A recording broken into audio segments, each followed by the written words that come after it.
in constant chaos. One job is to cause pain, like it just keeps them in just a flux of just insanity. They were created to believe that if they didn't lock the doors and lock the doors 3 times a day, that it would flood the system and they'd go crazy. So they're compelled to do these things to protect themselves, based on lies by very evil people. So this room has keys. The keys go to everything. There are 119 keys that go to the system. The keys do a variety of things. In the nursery with the little kids, it's 3 babies. Keely is the 3-month-old baby, and there's a few small kids in there. They have, those child keys, those little plastic child baby keys. They have that in there to unlock and lock things in the system. So in every room, one of the kids has a wall of TVs, 66 TVs in her room. She can see future events coming. One kid has mirrors in her room, and it works as a portal. So this last 15 years, I'm trying to help this kid. I'm trying to find things to help heal this kid, and they will astral project through these portals, her perpetrators, and say whatever, trigger her, try to cause trauma, fear, whatever. So we're dealing with all of that. 238 kids by my count, constant chaos, plus trying to function in the outside world, plus having people placed in your life to mess you up and to gaslight you and gang stalk you. It's an impossible scenario of what's going on. One kid has masks in their room. One kid has frames in her room that, you remember the Polaroid pictures? Her frames act like a Polaroid picture, so she'll start to see a shadow of something coming, and it'll start developing slowly through the frame.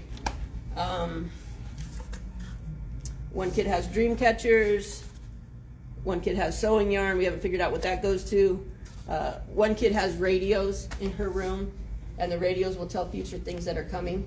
I had told them when they first came, because I was raised in church, I was raised in a Pentecostal church, and it was just demons. So any oddness, we just cast out as a demon. So like, don't mess with that stuff, and it took me a minute to start sorting things out and watching things and seeing how they react and meeting each altar and learning, building trust with them. It took all this time.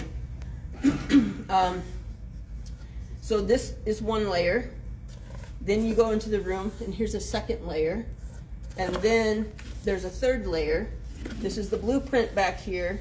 And the blueprint to the system, somebody created for evil purposes. When they auction, and they do auctions, they're auctioning people off the blueprint. So if they wanted to buy Sky, she's 16 years old, Sky has a specific task. If they wanted to buy Taya, which is usually the sex kitten, the 12-year-olds are usually the sexual alters, because why 12? Because they're right at that age of accountability. So they try to catch them before that innocence, and they make them the sex slaves. So if somebody wanted to buy Taya, we go through the door, we pass the keys in her room, and we get to the blueprint. And they put money down on this blueprint, and now they bought this altar.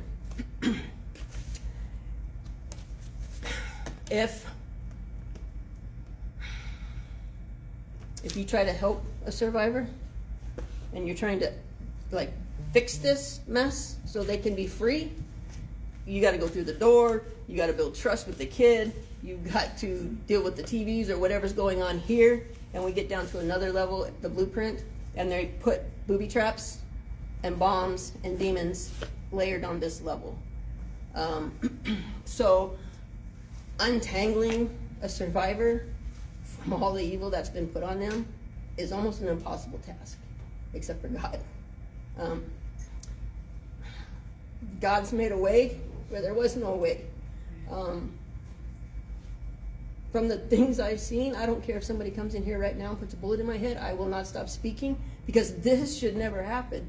The level of evil for somebody to think we're going to have rape a 3-month-old baby, we're going to rape it till it splits its psyche, we're going to take that piece of new psyche that's just split off, and we're going to program it with a name, with a task, we're going to place it on this blueprint so we can come back later and use it for whatever we want.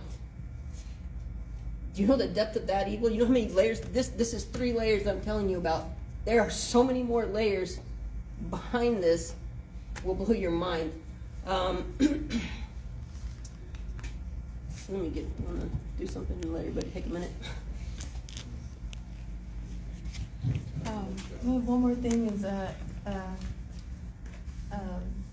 the consent age. Gavin Newsom that wants to lower the age of consent to 12. Gavin Newsom. Yeah, Gavin Newsom. Yeah. There's the child bride laws. If you guys want to write those down and take a look at that, the child bride laws in certain places are not passed yet. So there's an age on it where you can go out of the country or you can go somewhere else and marry a child. And they're not trying to change the laws on that because it's easier to break someone at a certain age. What is it called? For Christians, it's called the age of accountability. That's when the things and the thoughts that are coming into your head are not just you're sponging from somewhere else that you start to say those are your own. For the Mexican culture, it's coming of age. And once they're of age, then there's certain things that you don't get on them for or worry about. Quinceañeras, yeah. So there's something to help you understand it a little bit of everywhere. Again, people know the buzzwords. They know about MK Ultra. They know about now the fact of DID and that you have to split somebody's brain. But what they don't understand is how all that stuff takes place, and nobody talks about how to live with it. Nobody talks about living with it. So, yeah, let's take a break. Do you want to run the slides? Number 12 through 43. Yeah. Oh, the different slides? Yeah. Oh, 1 second. Let's keep it on. 1 second. Hold on.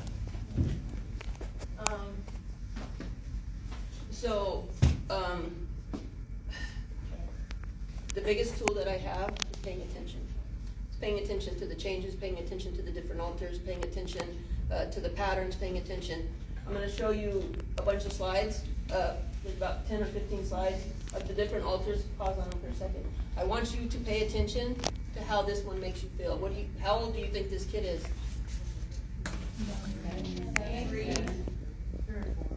5. Pay attention. All right. So 10. What I had to do was to pay attention to how I was reacting. When I see a little kid, when I saw NJ, you get down on the floor, hey buddy, what's up? You know what I mean? So if I'm reacting like that, then I'm probably dealing with a child altar. Again. Watch the face structure, watch the skin color.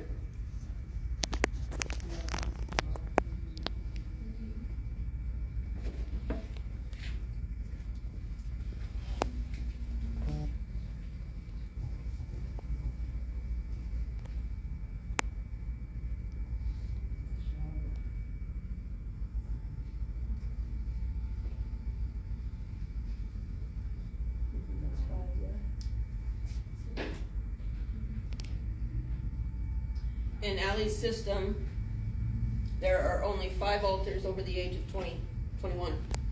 2 of them were 80-year-old women, Kenya and May. Once I became mom, I've not seen them for a while because I just kind of took over that job. That they, on each of the levels, they have somebody that's a caretaker. Each level has babies and each level has little kids. But the majority of the altars are under the age of 18.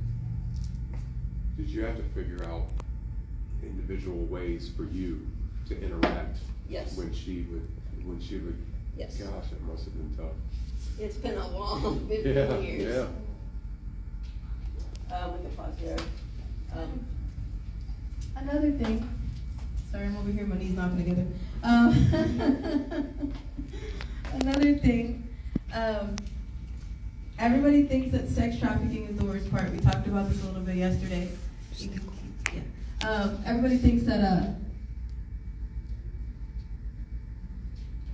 no, let it show. You're fine. Let it show. Everybody thinks that sex trafficking is the worst part. That's not. I'm not saying that being assaulted is easy. I'm just saying that that's not the worst part. Do y'all remember when I called the Super Bowl scores? You remember when on purpose I was like, oh, the Chiefs are gonna win. Now what do I know? The Chiefs are gonna win. It's in my highlights if you missed that, but we were like, here's the score, but I didn't give you the exact score because I know there's some people that are actually listening to me, and I didn't want them to bet on it because it's evil money. Then the fires happened in Los Angeles and Palisades. Y'all remember that? Before that, I said, hey, there's gonna be fires. Watch out for that. Those are on purpose. And a lot of people were like, how'd you know that? Okay, then the fire started. I think it was 9/7, 9/8. I said, hey, false flag incoming. The next day, 9/10. Someone asked me yesterday, how do you know these things? MK Ultra. I'm not saying I'm psychic. I'm saying that because of this, because of the abuse, because of someone using me as an experiment and as a guinea pig, someone messed with my brain. And I don't claim to be psychic, and the things that I can do, I hate it. It's absolute bullshit. It's not fun. I'm not proud of it. I'm not like, yay, I can do these things. But can you imagine what would happen if somebody knew that I do the Super Bowl scores all the time? What's gonna happen? Nothing good. Nothing good. Why? Because of what? Money. Greed. And greed. And so what do you think somebody that is a fan of getting those Super Bowl scores would do to me if they knew that I had the Super Bowl scores like that? Nothing good. Okay. So then if I knew of certain events happening and they could bet on those things and get some type of gain out of that, then what would happen to me?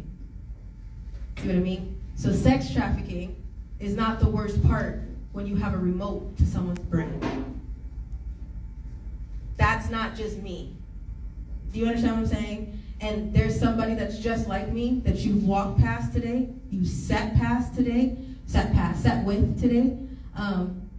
There's somebody out on the streets that you will walk right past today, and you don't understand that they're dealing with the same thing because they look like I had a shower and crochet braids in my hair. You know what I'm saying? So, you know, the misconceptions, the expectations that people don't get is this right here. And it's because so many content creators, so many people can do, oh, let's talk about MK Ultra, but are you really talking about it? Are you just saying the word so everybody feels like, ooh, something big, maybe I'm gonna get an answer here? Are you really talking about the depth of it, or are you just bringing it up so people can be like, that sounds bad? You know what I'm saying? The amount of information that you guys have gotten today, you probably won't find it in a book. I'm pretty sure if you went to school for a few years, you probably wouldn't find it in there even if you were a psychology major. The amount of information that you're getting right now is coming from firsthand. There's situations that we've been in, and some people are like, how do they know so much? It's not because we think we know everything, it's because we've been through a lot. And we can admit that we've been through some things. When we talk about yoga, and some people will jump on me, how can you say that about yoga? Because I did it. I've done yoga. I fell asleep in a pose one time and had my whole body messed with, and I fell asleep in the living room for an hour standing up. Because you can mess with some very evil entities in yoga. Yes.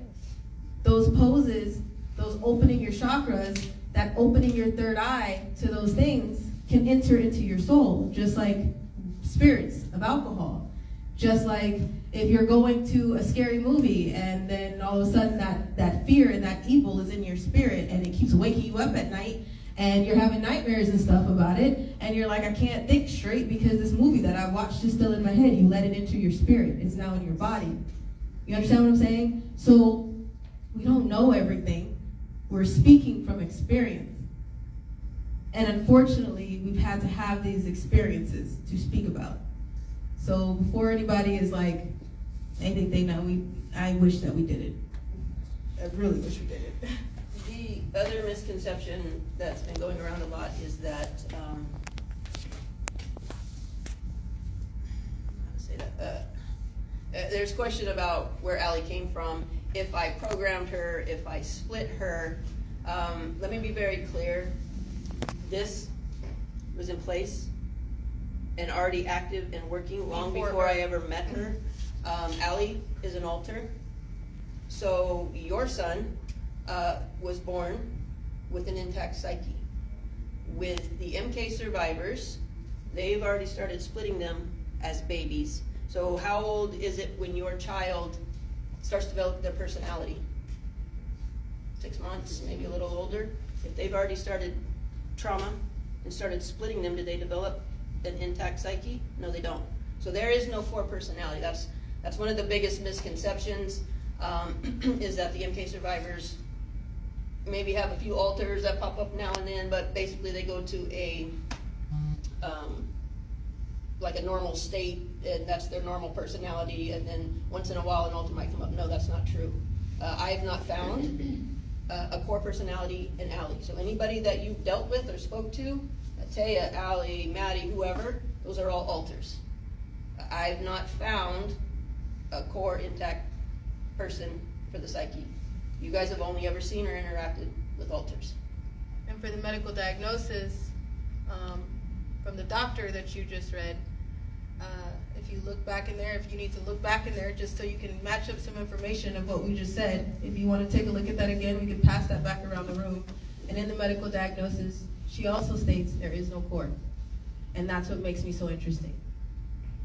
And again, I don't want to be anybody's experiment again.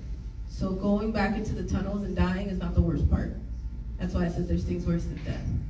If you understand what they're doing to hybrid animals, our fruit now, that is now 2 different fruits put into one, our chicken and our food that has now been experimented on and put together. Some people can cut a watermelon open and there's no seeds anymore. Y'all notice that? It's because they're experimenting on our food. The same way that they're experimenting on the food, they're experimenting on the people, mainly the children. So I don't give a damn, and I'm saying this to the cameras who scooch over, Laura Crofts and Lucas Cages. I don't care what you believe or what you don't believe from me. It doesn't stop the fact that we're talking about children. You can run from the shit that I'm saying all day long and any time that you want. That doesn't stop the fact that we're talking about children. If you wanted this shit to stop, you would be standing up for it too. But the fact that you can bleed and fall into evil and then wonder why you can't look in the mirror. If you have children, wonder why there's even a crumb of something dangerous near them. If you have animals, some people don't really deserve animals, and you don't have any children, how could you even love an animal? They're doing the same shit to the animals. We have hybrid animals. There is a video on Telegram that I know the admin can hear me. Repost it. It is a baby, and it is half of a baby. There is a lion cub hand and the snout of a pig. There are baby farms that they are messing with, and there's farms where they impregnate and they breed survivors, victims, on purpose. And then after they breed them, they take their babies away from them and they put the baby in a baby farm. Those are what baby farms are. So I've mentioned those before. People are like, do they take care of the babies? Like, are they holding them? Is somebody rocking them to sleep at night? Baby farm. Does that sound like anybody is being nice to a child? They're a commodity. They're collecting them like farm animals. Baby farm. Those kids and those parents that they snatch and they never get to see their babies again, where do you think those babies are going? The hospitals, the corrupt hospitals, Riverside County, California, that have a delivery unit in the hospital. Every hospital with a delivery unit has a black market. Every single one. If it has a delivery unit, it has a black market. If it has a morgue, it has a black market. That means that if somebody dies, like during COVID, when we didn't get to see some of our family members after they disappeared for COVID, nobody had a falling issue, nobody had a cut in the kitchen, nobody fell down the damn stairs anymore, everybody just went to the hospital and it was COVID. People started disappearing. Nobody could see a body, nobody could advocate for their kids. If there is a delivery unit and a morgue in a hospital, there's a black market. And what happens is after they snatch your kid, if there is somebody that CPS comes in the hospital, those social workers that come around, and they go snatch that baby, they will put the baby downstairs, especially if it's your firstborn child, especially if it's a baby that has a very specific bloodline. Oh, universal bloodlines. If there is something that they want that is going to feed that market in their insurance, they will snatch that baby, and then they'll say, you're unfit to be a mother. Give me the baby. The woman just had a baby. Can she fight? No. Can she get up? If she get up to start fighting, what are they going to do? Restrain her. And then what are they going to call her? Crazy. Are they going to do anything else? Snatch the baby. The baby now moves to the black market. And they tell you your baby just went to foster care. That's not true. Did you get a chance to meet the baby? Did you get a chance to really see the baby, or did you just go through pregnancy? Did you just go through labor? Are you completely out of it? Right. So did you really see your baby? No. So do you know if that's the baby that they just put in Child Protective Services custody? No. No one does. Because where's the oversight? Who's helping? Who's advocating? Who in their right mind see the baby? Nobody. So who's going to ever ask questions about the baby? Nobody. So they move that baby, they put that baby in the black market, they say, how much are we getting for this kid? How much? What's the menu for this kid? What's the bloodline? What's the ratios? What's the size? What's going on with this kid? And after they get a menu, they sell that kid off.